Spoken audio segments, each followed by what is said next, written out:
Chegada, pois, a tarde daquele dia, o primeiro da semana, em que os discípulos estavam reunidos com as portas fechadas, com medo dos judeus, apresentou-se Jesus no meio deles. No meio deles. No meio deles. No meio deles. No meio deles. No meio deles. No meio deles. Apresentou-se Jesus no meio deles e disse-lhes: paz seja convosco. Deus é testemunha do júbilo que invade a minha alma esta noite por poder estar outra vez aqui neste santuário, diante de um povo tão lindo, tão piedoso, tão espiritual, tão reverente, tão poderoso, tão vencedor em Cristo. Povo de Deus. Quero de todo o meu coração agradecer ao pastor Josué a gentileza de me permitir estar nesta noite ocupando este microfone para trazer uma palavra da parte de Deus. Também é causa de júbilo para minha alma poder rever o pastor Jorge Branco Gouveia. Nós estamos ali só lembrando que nos conhecemos há mais de 10, há mais de 20, há mais de 30, há mais de 40, acho que chega, né? Quantos aqui declaram que amam a Jesus, digam amém. Quantos aqui declaram que esperam a volta do Senhor Jesus, digam aleluia. Quantos aqui declaram que apreciam profundamente a Bíblia Sagrada, a Palavra de Deus, digam outra vez aleluia. Quantos aqui trouxeram sua Bíblia, mostrem a Bíblia. Está bem difícil para Satanás aqui esta noite, porque quando ele vê o povo com a Bíblia, aí se cumpre o que está escrito em Cantares de Salomão: cada um armado de espada, pronto para a peleja. Deus abençoe os amados irmãos. Cumprimento a todos os pastores que estão aqui nesta noite, é um número muito grande. Eu desejo do mais profundo do meu coração que adorar a Deus. Estou aqui para cultuar a Deus. Estou aqui para servir a Deus. Estou aqui para tentar honrar a Deus e magnificá-lo. Segunda razão por que eu estou aqui é porque estou com a responsabilidade de lhes trazer a palavra do Senhor.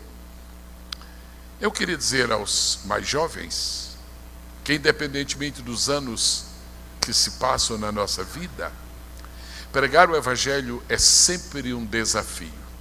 Ai dos pregadores profissionais. Ai dos pregadores que chegam ao púlpito como se fossem máquinas. Nós não somos máquinas. Nós somos pessoas inteiramente dependentes de Deus. Se o Senhor não der a palavra, nem adianta vir ao culto. Pregador é como um flecheiro. Ele vai atirar a sua flecha e ele não pode errar o alvo. E acertar o alvo significa alcançar os corações. Que o favor de Deus esteja sobre nós nesta noite. A terceira e última razão que eu declaro nesta noite, porque estou aqui. Não faz muito tempo que eu fui ordenado ao ministério. Eu também não quero exagerar, faz um tempo. Eu fui ordenado ao Sagrado Ministério do Evangelho no dia 12 de maio de 1960. Se você fez a conta, são passados 57 anos. Eu tinha 5 anos de idade quando meu pai me parabenizou porque eu terminei de ler o Novo Testamento. Eu tinha 7 anos de idade quando meu pai me parabenizou porque eu tinha terminado de ler a Bíblia inteira. E aos 11 anos de idade, aos 5 anos de idade, meu pai fez o seguinte: cada semana ele escrevia um pequeno sermão numa folha de papel e toda segunda-feira ele me entregava: isto aqui é para você decorar, que você vai domingo pregar. E eu decorava, e todo domingo, eu vou usar uma linguagem meio arqueológica. E todo domingo eu subia numa caixa de querosene. Depois alguém pergunta aos antigos o que é isto. E subia ali e ministrava a palavra 5, 6, 7, 8, 9, 10 anos. Quando eu completei os 11 anos de idade, meu pai disse: agora, meu filho, não vou mais escrever nada para você. E eu fiquei tão alegre, porque afinal de contas vou ficar livre.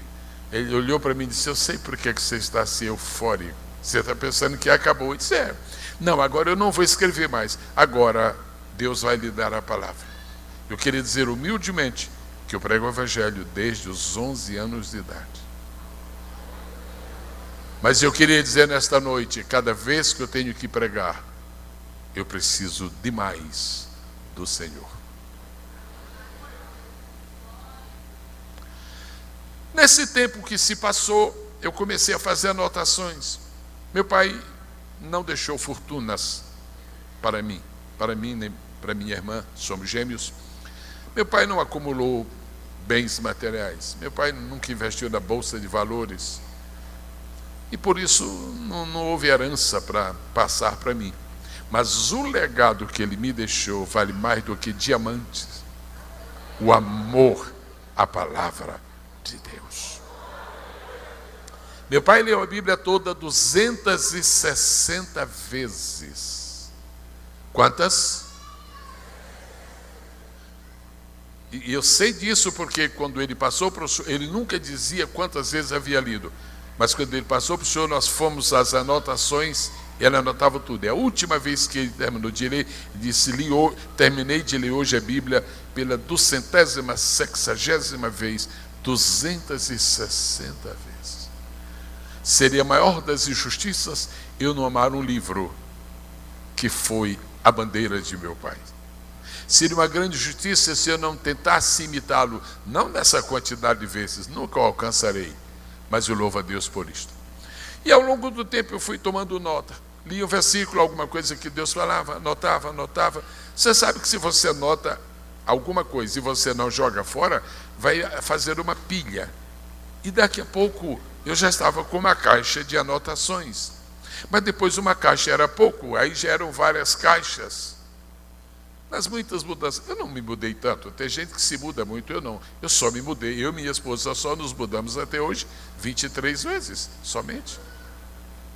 Eu sou literalmente o filho de Abraão. Nesse vai e vem a gente perdeu muita coisa, mas muita coisa conservou. 30 anos atrás eu comecei a levar mais a sério isto, e de lá para cá, nos últimos 30 anos, eu fui continuando a fazer anotações, Era uma nota, era um comentário, era um esboço, era uma curiosidade bíblica.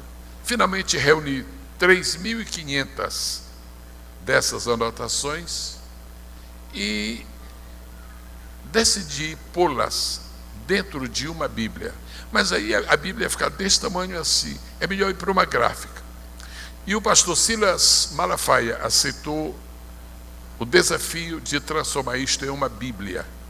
E esta noite eu estou aqui para dizer-lhes que Deus realizou este sonho e aqui está a Bíblia para pregadores e para líderes da obra de Deus, com mais de 3.000 anotações colhidas ao fruto dos anos. Desculpe, irmãos, é para todos, mas deixe-me virar. Essa Bíblia não é um comentário. Eu acho que seria uma tolice da minha parte tentar fazer um comentário da Bíblia. Nunca tentarei, porque há tão bons. Você não precisa fazer uma coisa quando já existe outra igual. Recomenda a que já existe. Então não é uma Bíblia com comentários. Não é uma Bíblia com cadeia temática, porque isso já existe, é a melhor de todas, que é a Bíblia Thompson. Então uma Bíblia diferenciada em quê? Na minha juventude, pastores, eu lia um versículo da Bíblia e sentia: aqui tem coisa, mas que coisa? E a maior dificuldade era começar a desenvolver aqueles primeiros traçados para uma futura mensagem. Todo mundo tem essa experiência. E eu comecei a escrever isto e eu chamava de sementes. Isto aqui é a semente. Um dia, nesta Bíblia, existem 1.700 sementes para você pegar e desenvolver. Quando fizer o esboço não é meu. É só a semente. O esboço é seu, tem sua personalidade, tem sua pesquisa, tem o que Deus lhe deu, mas a semente está aqui, 1.748 sementes. Alguns esboços estão prontos. Tem uma porção de curiosidades. Curiosidade, você está lendo o versículo da Bíblia e passa adiante, você não se dá conta de que há uma curiosidade. Tem curiosidade sobre músicos. Tem, pode comprar a Bíblia que tem curiosidade sobre músicos. Por exemplo, tem a biografia resumida de 40 grandes pregadores da história. 40 grandes, claro que já falecidos. Eu não ia cair na tolice de pôr um pregador vivo, porque todos os outros ficariam enciumados, ninguém compraria a Bíblia. 40, um deles, por exemplo, é Stanley Jones. Stanley Jones disse assim: religião é a busca do homem por Deus, por isso existem muitas religiões. Evangelho é a busca de Deus ao homem, por isso existe só um evangelho. Pensamentos como este, está cheia aqui a Bíblia, você vai encontrar muitas biografias. Muita gente pergunta quantos nomes tem Jesus na Bíblia? Nomes, títulos e atributos, atribuições. Nós temos nesta Bíblia uma relação de 167 nomes e títulos de Jesus. Se algum pregador quiser pregar cada sermão um nome ou título de Jesus, fique preparado para 167 pregações. Até que ajuda, glória a Deus. Tabela de pesos e medidas e outras coisas. Eu espero esta noite que os pastores sintam-se motivados a ter mais esta Bíblia e levar para juntar as que já têm. Ela não é igual a nenhuma outra, nem é melhor nem é pior, é diferente e vai lhe ser muito útil. Esta Bíblia, no final eu darei o preço, para ninguém ficar impressionado agora com valores e nem ouve a palavra do Senhor. Mas quem trouxe a Bíblia, mais uma vez diga: eu trouxe. Abra, por gentileza. No livro de Cantares de Salomão, capítulo... Cantares de Salomão. Primeiro dou o livro, aí nós vamos lá. Cantares de Salomão. Ok, já encontraram. Vamos ao capítulo de número 3. Cantares de Salomão, capítulo de número 3. Vamos agora ao versículo de número 6. Quem encontrou Cantares 3 e 6, favor dizer um lindo amém. Pode ser que você tenha pequena diferença de vocabulário, mas não se preocupe, a Bíblia é uma só. Essas diferenças textuais de redação, etc., de sinonímia, isso é porque toda vez que duas pessoas traduzem um texto, tem alguma diferença, mas a Bíblia é uma só. Na versão que eu estou usando diz assim: quem é esta que sobe do deserto, como colunas de fumaça, perfumada de mirra, de incenso e de todos os pós dos mercadores, diz uma versão. Na outra diz, e de todas as preciosidades aromáticas. E na outra diz, e de todos os bons perfumes. Ok. Repita após mim, povo de Deus, por favor. Quem é esta que sobe do deserto, como colunas de fumaça, perfumada de mirra, de incenso e de toda sorte de pós aromáticos? Você pode olhar no versículo 7, que a resposta não é definitiva. Diz assim: eis que é a liteira de Salomão, mas não explicou absolutamente nada. E eu não estou aqui tirando o valor da Bíblia, eu já explico o que quer dizer isto. Nós acabamos de ler um versículo das Escrituras Sagradas e só temos o direito de pregar para a igreja a palavra. Paulo disse: prega a palavra. Prega a palavra. Quando falamos para pecadores, pregamos o Evangelho, ou seja, a parte referente a Jesus. Quando pregamos para a igreja, pregamos a palavra, quer dizer, qualquer parte da palavra.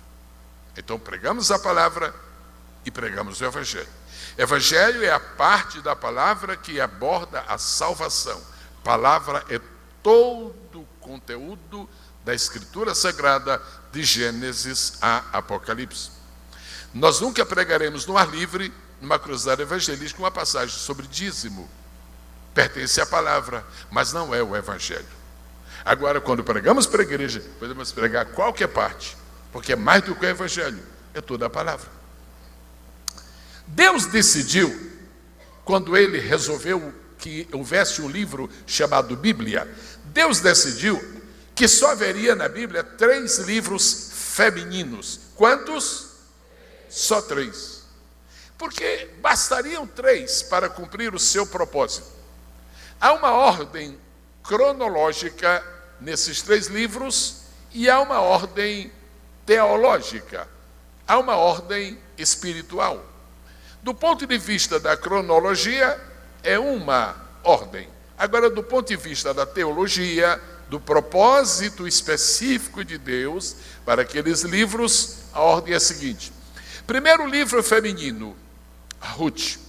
Segundo livro feminino, Cantares de Salomão, que o nome é masculino, mas o conteúdo é de natureza feminina.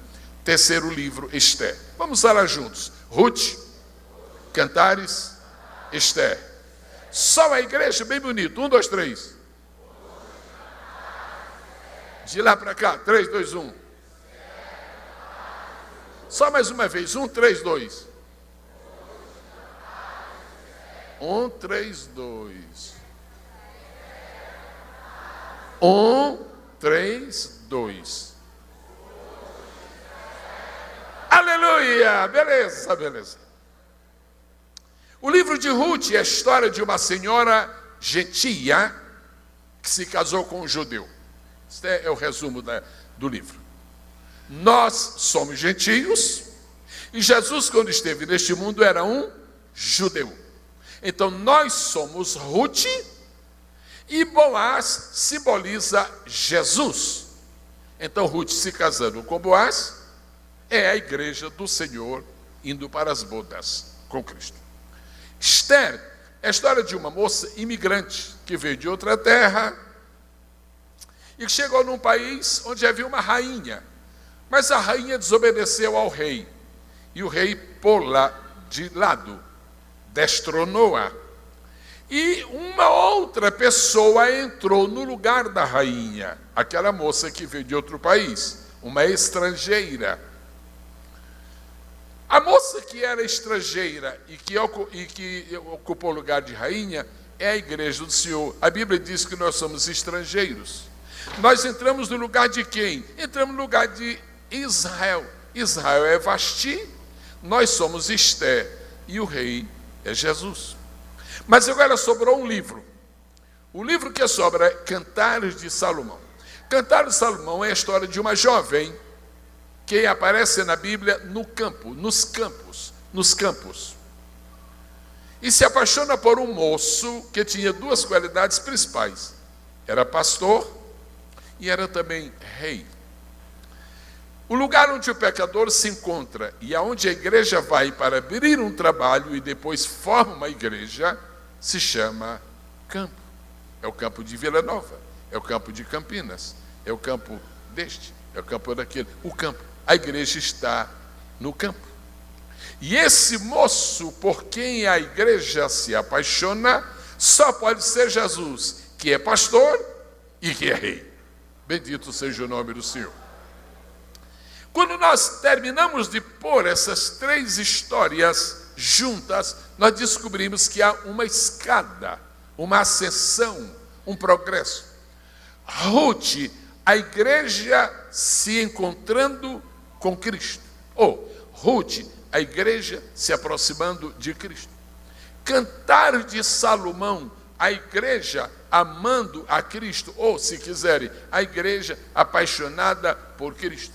Em terceiro lugar, Esther, a igreja reinando com Cristo.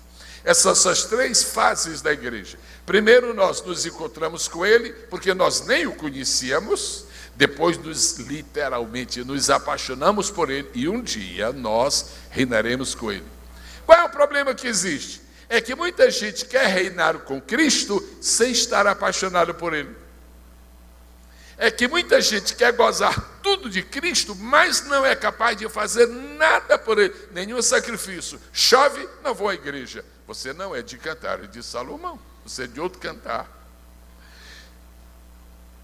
Veio um parente visitar-me no domingo às 5 horas da tarde. Ao invés de eu levar esse parente para a igreja para ouvir a pregação do Evangelho, eu fico em casa para atender o parente, e o parente gosta de uns programas esquisitos na TV, aí então eu fico em casa, porque eu não estou apaixonado por Cristo. Mas quem está apaixonado deixa até de comer, deixa até de beber e sacrifica tudo. Eu quero é Jesus, eu quero é Jesus, eu quero é Jesus. Nós lemos esta noite, Cantares de Salomão, um versículo que há uma pergunta. Salomão escreveu este livro, o livro já tem o seu nome, Cantares de Salomão. A igreja do Senhor é um mistério, diga, é um mistério. Mistério aí no mundo não é grande coisa não. Tem coisas que o mundo chama de mistério e não é mistério. Tem mistério até nome de letras e nome de algarismo, né? X9 e outros mistérios. Isso não. Agora, dentro da Bíblia, mistério é alguma coisa que tem 3 segredos. Quantos? Se você encontrar na Bíblia um mistério, alguma coisa dizer o que é mistério, você vai descobrir 3 segredos. Primeiro, mistério só Deus conhece. Dá para dar glória a Deus? Se o diabo conhece, não é mistério. Se os homens conhecem, não é mistério. Se qualquer um sabe, não é mistério. Se uma pessoa muito inteligente descobre, não é mistério. Mistério só Deus conhece. Agora, número 2, já que só Deus conhece, o segundo segredo do mistério é que Deus só revela o mistério a alguém que pertença ao povo dele. É por isso que pessoas que têm muita inteligência, muita cultura, muita erudição, muitos degraus, muitos diplomas, muitos anéis, tem muito saber. Você fala com uma pessoa sobre arrebatamento. Não, isso não existe. Não entende, porque é mistério. Agora pergunta um crente com 15 dias de crente. E o arrebatamento? Estou esperando. Mas como é que esse homem já sabe? Porque Deus revela o mistério a alguém que pertence ao povo dele. Terceiro segredo do mistério. Qual é o primeiro? Só Deus sabe. Qual é o segundo segredo? Deus só revela a alguém do seu povo. Qual é o terceiro segredo? Deus só revela mistério no tempo certo. No tempo certo. E você vai ver na Bíblia, a Bíblia tem muitos mistérios. Os principais são 14. Dos 14, os principais são 7. E dos 7, os principais são 3. E não, o assunto não é este, mas eu estou só lembrando, porque a Bíblia diz, Paulo diz, eu estou, não cesso de fuzilar as mesmas coisas. A gente vem para cá só lembrar o que todo mundo já sabe. Pois bem, por exemplo, um mistério da Bíblia é o Evangelho. Qualquer aluno da escola dominical sabe o que é Evangelho. O pecador lá pensa que Evangelho é a filosofia. Oh, meu Deus, você não entende. Não é do meio do povo de Deus. Agora, existem alguns mistérios que ainda não foram revelados por Deus. Por isso, existem algumas perguntas da Bíblia que ninguém sabe responder até hoje, porque o tempo de revelação ainda não chegou. Há alguns mistérios que foram mistérios durante todo o tempo do Antigo Testamento. Isaías não sabia, Abraão não sabia, Moisés, ninguém sabia. Quando Paulo chegou, Deus revelou a Paulo. Por exemplo, o mistério da igreja. A Bíblia diz assim, Efésios 5, grande é este mistério. Aí fala sobre Cristo amando a igreja. Paulo diz em Romanos capítulo 16, a mim, agora me foi revelado este mistério. A mim, porque ele é parte do povo de Deus. Agora, porque era o tempo de Deus. Hoje, qualquer um de nós conhece muitas coisas que os primeiros apóstolos não conheciam. Nós conhecemos muitas coisas que Salomão não entendia. Não é porque nós sejamos melhores, nem mais sábios do que Salomão. É porque chegou o tempo da revelação. E uma boa notícia que eu tenho para a igreja do Senhor reunida nesta noite é que daqui até a volta do Senhor Jesus, ouçam-me bem, daqui até a volta do Senhor Jesus, vai se multiplicar um tempo de revelação, de mistérios para a igreja. Cada vez nós saberemos mais, cada vez nós saberemos mais. Você está alegre com isso? Está? É por isso que o diabo está tentando tirar muita gente da Bíblia e tirar a Bíblia de mim. Não, eu não quero que ele leia, eu não quero que ele leia. Por quê? Por que você não quer? Não, é porque eu sei que é um tempo de revelação. Se eles lerem muita Bíblia, eles não vão saber coisas que eu não quero que eles saibam. Quanto mais você ler a Bíblia, mais aberta ficará a porta de revelação dos mistérios de Deus. Você pode dizer amém? Salomão. Você sabe que Salomão foi o homem mais sábio que houve na terra. A sua mão direita está livre? Se está, diga sim. Então faz assim comigo, por favor. 1, 2, 3, faz assim. E diga, a sabedoria de Salomão era sabedoria horizontal. O homem mais sábio deste mundo foi Salomão na sabedoria horizontal, no conhecimento. O que Salomão fala em Provérbios? Oh, mulher que fala muito, coceira, goteira na casa, gente que foge de casa, rapaz que se casa indevidamente, prostituta que anda na rua, gente que assou o nariz e sai sangue, formiga. Ô Salomão, é sabedoria? Mas é uma sabedoria horizontal. A maior sabedoria deste mundo, mas horizontal. Você não vê Salomão falando do arrebatamento? Você não vê Salomão falando dessas coisas que Paulo falou? Por quê? Porque os mistérios de Deus não foram revelados para ele. Salomão escreve um livro que é uma alegoria da igreja, mas ele não sabia o que era a igreja, porque Salomão não teve o direito de saber ainda no seu tempo o que era a igreja. E 3 vezes no livro de Salomão ele faz uma pergunta, 3 vezes. Quem é esta? Eu vou pedir que a igreja repita. Quem é esta? Segunda vez. Terceira vez. É a mesma pessoa, é a mesma resposta, mas Salomão morreu sem saber. Quem é esta? Por exemplo, Cantares 6:10, coisa linda. Quem é esta que aparece como a alva do dia? Formosa como a lua, brilhante como o sol, formidável como o exército como Deus. Quem é esta? E o Salomão, quem é esta? Quem é esta? Tem alguém, quem é Salomão? É o seguinte, eu sei que existe, mas eu não sei quem é. Não era ainda o tempo. Hoje, qualquer crente aqui sabe que esta, como a alva do dia, formosa como a lua, brilhante como o sol, é a igreja do Senhor Jesus. Porque o tempo da revelação chegou. 3 vezes em Cantares, Salomão pergunta, quem é esta? Não sei, e morreu sem saber. Quem é esta? Segunda vez, não sei, e morreu sem saber. Quem é esta? Não sei, e morreu sem saber. Aí Deus levanta para e diz, Paulo, é o seguinte, Paulo, chega de mistério, esclarece para esse povo as respostas às perguntas de Salomão. Diz ao meu povo, quem é esta? A pergunta de hoje é, quem é esta que sobe do deserto? Eu vou pedir que a igreja... poucas coisas neste mundo tão lindas como a voz da igreja. Sobe do deserto. Mais uma vez. Deus deu a Salomão o conhecimento do problema, mas não lhe deu a solução. Deus deu a Salomão o conhecimento do enigma, mas não lhe deu a solução do enigma. E aqui existem 5 segredos da igreja neste versículo. Primeiro segredo, quem é esta que sobe? Eu vou pedir que a igreja me acompanhe. A igreja sobe. Número 2, quem é esta que sobe do deserto? A igreja sobe do deserto. Repita, por favor. Número 3, como coluna de fumaça, perfumada de mirra e de incenso. Quem é esta, meu Deus? Mirra, incenso, perfumada, deserto. Ô Salomão, quem é? Não sei. Paulo, quem é? Bom, na verdade, eu estou quase sabendo. Igreja do século XX. É a igreja, gente. Do século XXI, então, não se fala. Eu quero deixar alguns pensamentos para o povo de Deus esta noite. Características da igreja do Senhor. Primeiro, quem é esta que sobe? É uma visão espiritual. É uma revelação que Deus põe no entendimento, mas não põe nos olhos.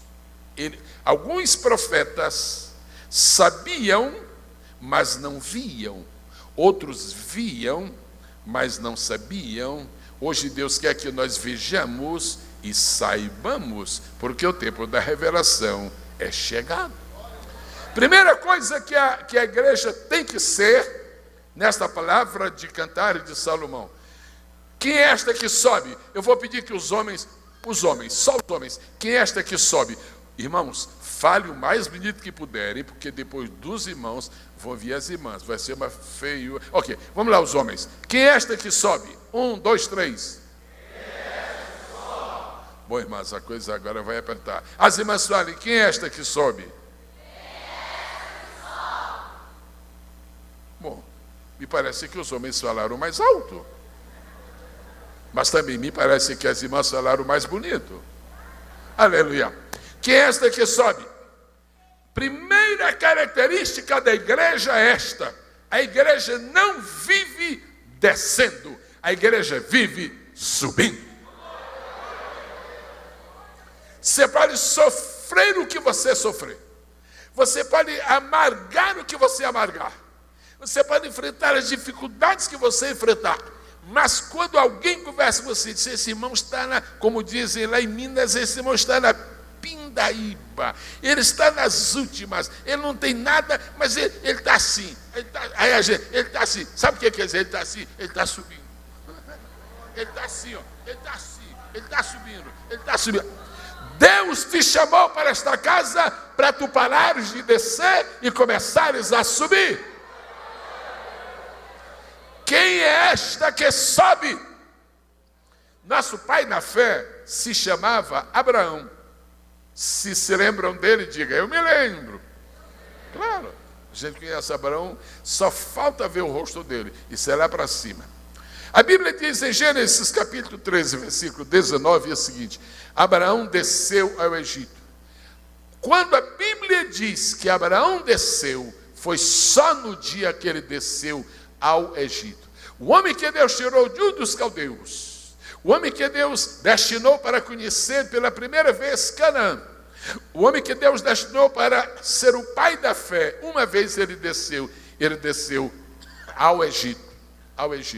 Quando você encontrar na Bíblia alguém descendo ao Egito, significa que está caindo na sua fé. Foi a única vez na sua vida em que a Bíblia foi obrigada a declarar que Abraão desceu ao Egito. E você me pergunta: pastor Jesel, e me diga uma coisa, e daí para frente Abraão ficou lá embaixo? Não, deixa eu te dar uma notícia boa. Em Gênesis 26, verso 23, diz assim: depois subiu dali a Berseba. Então, por que Deus não escondeu aquele dia que Abraão desceu? Porque se não tivéssemos encontrado pelo menos um versículo dizendo que Abraão pelo menos uma vez desceu, nós iríamos nos considerar incapazes até de ser crentes, porque Abraão nunca desceu e nós descemos. É um consolo, não é um estímulo para ninguém descer, mas é o consolo. Se alguma vez você desceu, se console. Abraão também desceu, só que não ficou lá embaixo. Depois subiu, depois subiu, depois subiu, depois subiu. Diga comigo: Abraão desceu. Agora é para escutar em Brasília. Mas depois subiu. Se alguma pessoa esta noite sente que a sua fé está fraca, se alguma pessoa sente esta noite que está escorregando espiritualmente, se alguma pessoa acha esta noite que Deus não está do seu lado, e você diz: pastor, estou descendo, deixa eu te dar uma notícia. Esta noite Deus está dizendo: é noite de subir.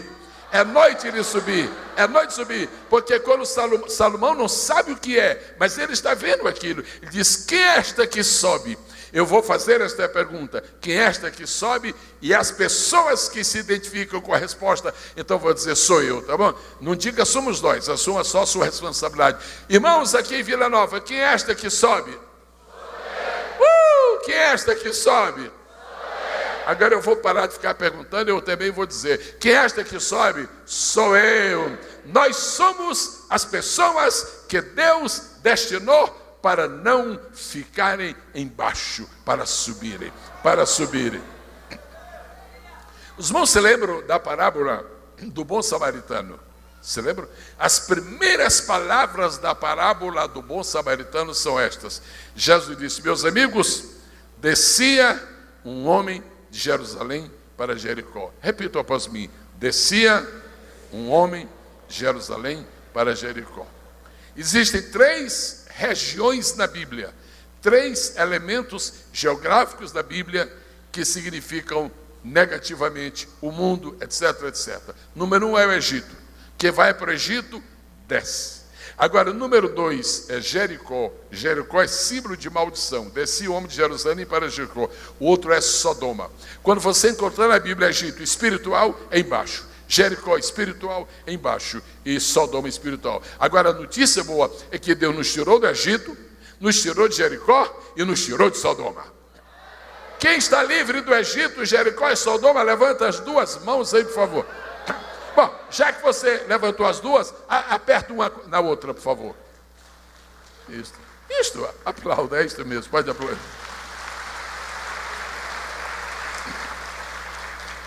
E os apóstolos da nossa igreja, os apóstolos da igreja primitiva, como é que era?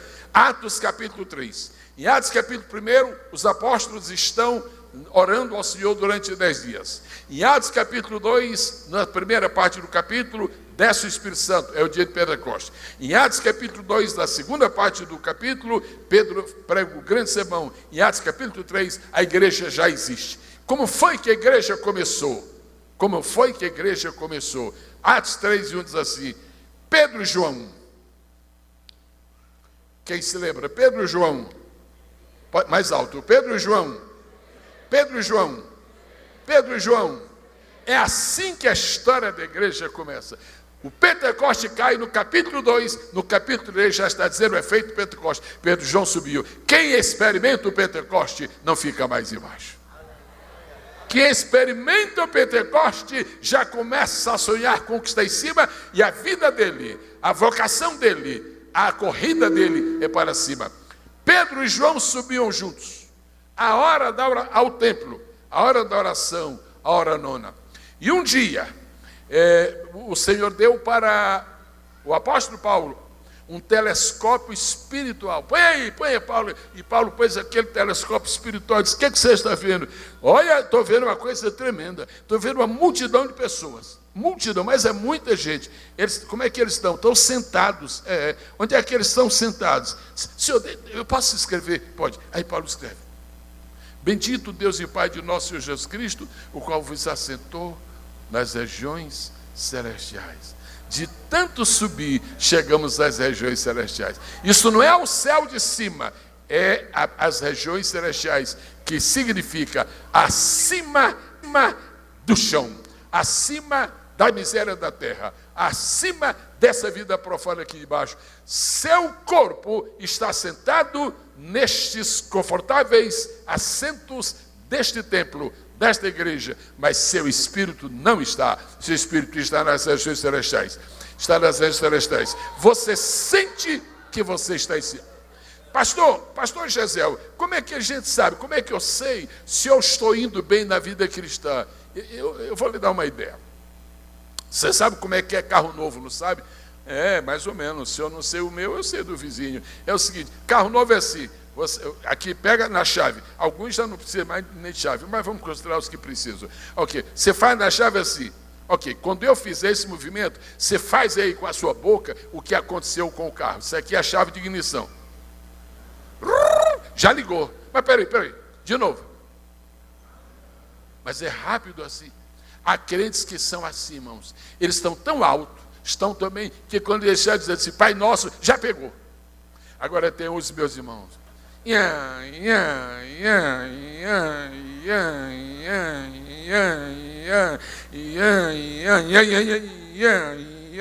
É isso que define a nossa altitude. Se você está alto, pega na hora. Tem crentes que chegam aqui no templo, se ajoelham, ora. Olha, irmãos, terminou de se ajoelhar, já está falando línguas. Por quê? Dependendo da altura, você pega rápido. Dependendo da altura, você pega rápido. Agora tem um dia na vida, meu irmão, todos nós, isso aí não tem, qualquer. Tem um dia na vida que é preciso, dá licença, você pode me dar um empurrãozinho aqui no meu Chevette? Aí, pegou. Tem crente que só pega se alguém empurra. Em que altitude você está esta noite? Agora me responda com toda a sinceridade. Você está pegando fácil ou não? Sim ou não? Alguém está empurrando você para pegar ou não? Sim ou não? Sim ou não? Pois olha, Salomão disse, eu não estou entendendo porque é um mistério, mas eu estou vendo. Tem alguém que está subindo. Tem alguém que está subindo. Tem alguém. Este retrato de Cantares é o teu retrato. Este retrato de Cantares é o retrato desta igreja. Este retrato de Cantares é o retrato do pastor Josué. Se assim é, diga amém. Ok. A Escritura Sagrada diz, eu vou só ler o versículo. 2 Crônicas 36 e 23 diz assim. Assim diz Ciro, rei da Pérsia, o Senhor Deus dos céus, coisa bonita, me deu todos os reinos da terra e me encarregou de lhe edificar uma casa em Jerusalém, que está em Judá. Quem há entre vós, de todo o seu povo, o Senhor seu Deus, seja com ele e suba. Coisa linda. Quem há entre vós que pertence a Deus, o Senhor seja com ele e suba. O Senhor seja com ele e suba. O sinal de que tu estás bem na vida espiritual é que tu estás subindo. E como é? Agora, depende. Eu lhe aconselho a não subir na vida cristã de elevador. Não suba de elevador, porque sobe rápido, mas desce tão rápido quanto sobe. Não suba de elevador. Se a nossa vida fosse para subir de elevador, Deus teria dado para Jacó um sonho com um elevador. Mas deu um sonho com uma escada. Meu irmão querido, escada é o seguinte, escada demora. Você aperta o botão do elevador,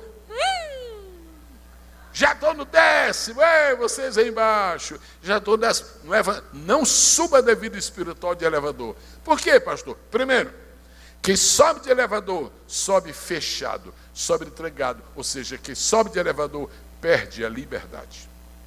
Você fica ali naquele quadradinho, sem saber o que está acontecendo. Número 2, quem sobe de elevador, só conhece 2 andares. O primeiro onde entrou e o outro onde saiu. Não tem experiência de vida. Deus não quer que você suba. Você tem que experimentar a vida. Você tem que conhecer 2º andar. Você tem que conhecer 3º andar. Você tem que conhecer o 4º andar. Você tem que conhecer 5º andar. E quais são esses andares? Está escrito na Bíblia. Primeiro tem um andar chamado, está lá na porta. Lá não está escrito primeiro, está escrito tribulação. Sobe mais um, mas melhorou, paciência. Sobe mais um, experiência, está melhorando. Sobe mais um, esperança. Sobe mais um, aqui não tem confusão. Eu gosto desse andar, aqui não tem confusão. E último andar, o amor de Deus está derramado, o amor de Deus está derramado, o amor de Deus está derramado. Quem sente a presença do eterno e poderoso Deus esta noite, levante a sua mão, por favor, para exaltar a Deus. Que esta que sabe, como é o nome da empresa de Goiás que fornece energia? Céu? É isso, esse negócio aí. Pois bem, sabe por que no elevador não é bom? Porque quando você sobe no elevador, você sobe com a energia dessa coisa, você sobe com energia alheia. Quem sobe de elevador está usando energia alheia. Quem sobe de escada, é minha energia. É minha energia. Deus não quer que você suba na vida de carona. E ora por mim. E está errado pedir orar por mim. Só está certo pedir oração se você também ora. Oração não é para substituir você. É para ajudar você. Ora primeiro. Irmão, me dá uma mãozinha aqui. Agora não, você não vai. Irmão, enquanto eu me deito, ora por mim. Não, isso é elevador. Último lugar. Você sobe de elevador. Quando chegar lá em cima, muito cuidado, porque elevador tem poço. Quantos sabem que elevador tem poço? Um dia eu cheguei por aí, uma cidade, por aí. E o irmão disse, olha, irmão, nesse elevador aqui, a semana passada, um cidadão muito conhecido aqui, caiu no poço. E disse, então vamos usar outro. Caiu no poço. Deixa eu dar uma notícia boa. Escada, demora, mas não tem poço. Demora. Em último lugar, você não precisa subir muito de uma vez. Você precisa subir pouco cada vez. 1, 2, 3, 4, 5. Só que a todo momento você diz, oh Deus, maravilha, subi mais um. E a vantagem de quem sobe de escada é que quando eu olhei para trás, está sempre hoje mais alto do que estava ontem. Que é esta que sobe? Sobe de onde? Do deserto. É uma pena haver pessoas na igreja. Estou falando, irmãos, de outras igrejas, porque os irmãos sabem, eu viajo muito, então estou falando das outras. Esta não. Mas tem pessoas nas outras igrejas que pensam que o mundo é um paraíso. Tire da sua cabeça esta noção ridícula, pecaminosa, diabólica, infernal. Isso é uma ideia do inferno que veio aqui para a terra para confundir as pessoas. Isso aqui é o céu. E agora vou morar num condomínio, que este aqui é um paraíso. Paraíso não é um condomínio não, irmãos. Entra ladrão em paraíso também. Eu vou comprar esse carro, porque esse carro aqui eu me sinto tal. Você vai sentir o tal, é quando você voar sem asa. Não pense que esta terra é um paraíso. Não pense que o melhor que Deus tem está do lado de cá. O melhor que Deus tem está do lado de lá para quem subir. O melhor que Deus tem não é esta terra. Sabe como é que Salomão viu esta terra? Não viu como paraíso. Ele viu como deserto. Disse, olha, não sei quem é, mas tem uma porção de gente subindo do deserto. Eu quero te dar uma notícia. Estas agruras do deserto, essas dificuldades. Eu me lembro de quando Goiânia era uma cidade arejada. Eu me lembro quando a temperatura de Goiânia era uma temperatura baixa, dava gosto. Depois não sei o que aconteceu, começou. Ele tem umas explicações geofísicas, deixa isso para lá. E a verdade, e as coisas. Eu me lembro quando Goiânia era uma cidade pacata, mas lá na Flórida, onde hoje moro, aparece no jornal notícia, coisas terríveis, né? Uma onda de coisas tão feias. O que é isso? Você ainda chama esta terra um paraíso? Estou no céu agora, olha a chácara que eu comprei. Você está chamando uma chácara de céu? É porque você não tem noção das ruas de ouro e de cristal. Se você chamar isso aqui de paraíso, é porque você não tem noção do rio da vida. Está tomando Coca-Cola e dizendo que é o paraíso. E lá em cima é o rio da água da vida. Irmãos, vamos subir, subir e subir. Diga comigo, o melhor não está aqui embaixo. O melhor.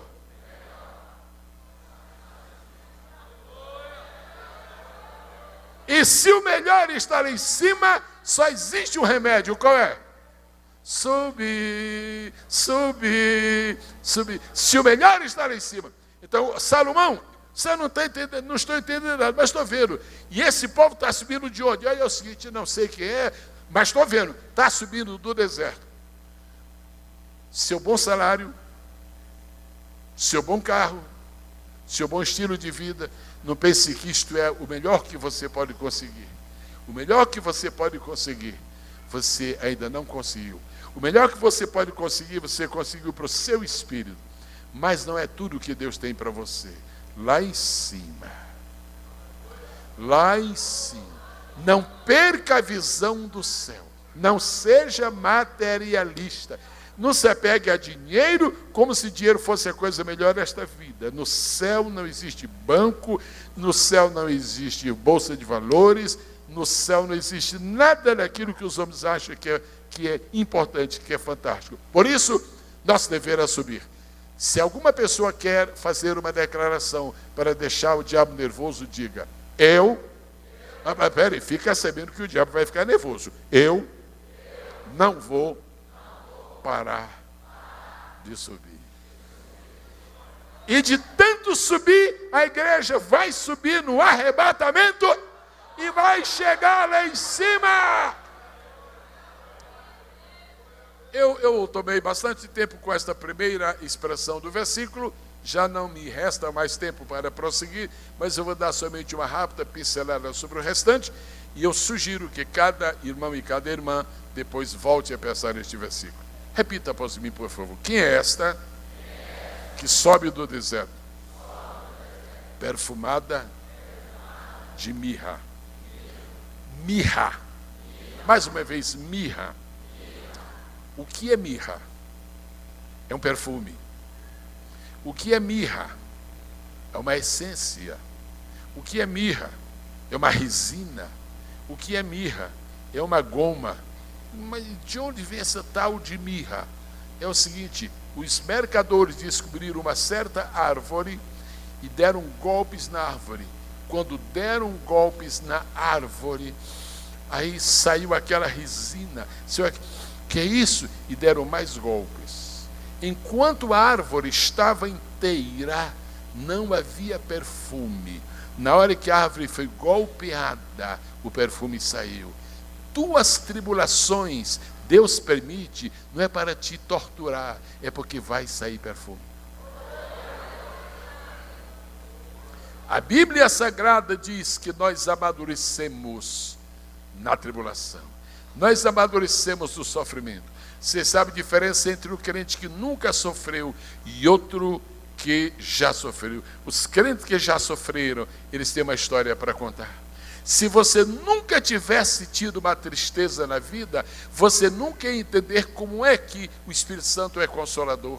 Eu não me esqueço de uma vez em que eu fui a um velório e encontrei os parentes do doente alegres. Não é possível. Não é parente de vocês? Vocês estão alegres assim? Não. É porque desde que ele morreu que o Espírito Santo está nos consolando. Só quando você experimenta um grande sofrimento e uma grande dor é que você entende como é que o Espírito Santo é o seu consolador. Não murmure diante dos seus sofrimentos. Não murmure se alguém lhe golpeia. Você é uma árvore e quando alguém lhe golpeia, sai perfume. Há um provérbio oriental muito interessante, diz: sê como sândalo que perfuma o machado que o fere. Perfumado de mirra. Você sabe o que foi que os magos levaram para oferecer a Jesus? Ouro, incenso e mirra. Você sabe o que foi que deram para Jesus beber quando ele estava na cruz? Vinagre com fel. Se você conferir o evangelho, no outro evangelho de Lucas, falou que havia mirra no meio. Diz assim, Jesus não tomou. Aquela mirra, junto com o outro ingrediente, era para anestesiar Jesus. Era para Jesus não sentir o sofrimento que Jesus. Não, eu vim para sofrer. Eu quero que você saiba que Jesus sofreu tudo o que tinha que sofrer. Jesus chorou tudo o que tinha que chorar. Jesus se abaixou tudo o que tinha que se abaixar para você subir, para você crescer, para você vencer. Jesus levou o nosso sofrimento. Quantos dizem amém? Eu quero concluir esta noite dizendo-lhe neste versículo: quem é esta que aparece assim, como incenso? A Bíblia diz que houve um anjo que se manifestou a João, e aquele anjo trazia muito incenso da terra e levava para o céu e punha numa grande vasilha. E João ficou curioso: não é possível, que vasilha grande, esse incenso aí, anjo, o que é isto? E a Bíblia diz: este incenso são as orações dos santos. A igreja vai subir, mas ela vai subir orando. A igreja vai subir, mas ela vai subir cantando. Você trouxe a mão esquerda, está livre? Quem está com a mão esquerda livre, faça assim, por favor. Meu dever é cantar. Balançando a mão pode ser: meu dever é cantar. Meu dever é cantar. Meu dever é cantar. Agora a outra mão: meu dever é orar. Agora faça as duas, uma de cada vez. Meu dever é cantar, meu dever é orar. Meu dever é cantar, mais. Meu dever é cantar, meu dever é orar. Você sabe que eu vi isso na Bíblia? Coisa linda, né? Se você encontrar depois do culto uma jovem ali na calçada fazendo assim para outra, fica tranquila. Ela está dizendo: meu dever é cantar, meu dever é orar. Fica tranquila, não é nada mais. Você sabe que eu descobri isso na Bíblia? Eu encontrei duas pessoas presas num cárcere profundo e estavam ali, na verdade, no porão, sofrendo. Era algo muito triste. E meu dever é cantar, meu dever é orar. E perto da meia-noite, Paulo e Silas oravam e cantavam, oravam e cantavam, oravam e cantavam, oravam e cantavam. Crentes que sabem, tem duas marcas: cantam e oram, cantam e oram, cantam e oram. E eu vejo Paulo dizendo: Paulo, eu já estou cansado de cantar. Então agora ora. Silas, eu já estou cansado de orar. Então canta. Quando te cansares de cantar, ora. Quando cansares de orar, canta. Ora e canta. Quem canta muito, sabe que tem que orar. E quem ora muito, sabe que tem que cantar. Deus abençoe a todos nós nesta noite, no nome maravilhoso de Jesus. Eu quero agora terminar lendo um versículo da palavra de Deus. E havendo tomado o livro, os 4 animais e os 24 anciãos, prostraram-se diante do cordeiro, tendo todos eles harpas e salvas de ouro, cheias de incenso, que são as orações dos santos. E veio outro anjo, e pôs-se junto ao altar, tendo incensário de ouro, e foi-lhe dado muito incenso, para o pouco as orações de todos os santos sobre o altar. E a fumaça do incenso subiu com as orações dos santos, desde a mão do anjo. E a última parte do versículo diz, com toda sorte de pós aromáticos. Eu termino dizendo uma coisa, crente que sobe tem um segredo. Todo crente que sobe é um crente perfumado. Todo crente que sobe é um crente perfumado. Os irmãos sabem que existem 2 ou 3 animais aqui na terra que não gostam de perfume? Sabe? Alguém se lembra de um só? Como é que é? Como? Gambá. Nem ele gosta do nosso perfume e nem nós do dele. Muito bem. Há uns animais que não gostam de perfume. Você sabia que tem uns certos insetos que se você se perfumar, eles se aproximam de você e eles vão embora por causa do perfume? Deixa eu dizer uma coisa. Se o perfume de Cristo estiver em você, o diabo, os demônios não se aproximam de você. E a Bíblia diz, quem acha que sobe do deserto com toda sorte de pós aromáticos. Que é isso? Primeiro, você só diz aleluia se quiser. Línguas estranhas. Aleluia. Louvores. Gratidão. Obras espirituais. Que é isto? É o perfume de Deus é nosso. Paulo disse, nós somos o cheiro suave de Cristo. Deus abençoe esta igreja. Deus abençoe cada irmão. Não se escandalize se alguém olhar para você assim. Quando alguém olhar para você, como é que está, irmão? Tudo bem aí? Desconfie e mude de vida. Quando alguém falar com você olhando para baixo, mude de vida. É porque você está embaixo. O mundo tem que nos olhar assim. Ei, crente, como é que está o negócio? Aqui está bom, rapaz. E vocês nesse deserto aí? Nós estamos tão perto de Deus esta noite, porque nós estamos subindo, subindo e subindo. No último livro da Bíblia, em Apocalipse, no capítulo 4, diz que quando estiver na hora da igreja subir, você sabe qual é a última senha de Deus para a igreja subir? São 2 palavras. Está em Apocalipse, capítulo 4, diz assim: subir cá. De tanto subirem, termina de subir. De tanto subirem, termina de subir. De tanto subir, termina de subir. Quem sente que hoje está melhor do que ontem, diga eu. Pois eu tenho uma notícia tremenda para lhes dar. Amanhã, todos que estão aqui hoje estarão melhores do que hoje. Quando terminar este culto, vocês vão me contar.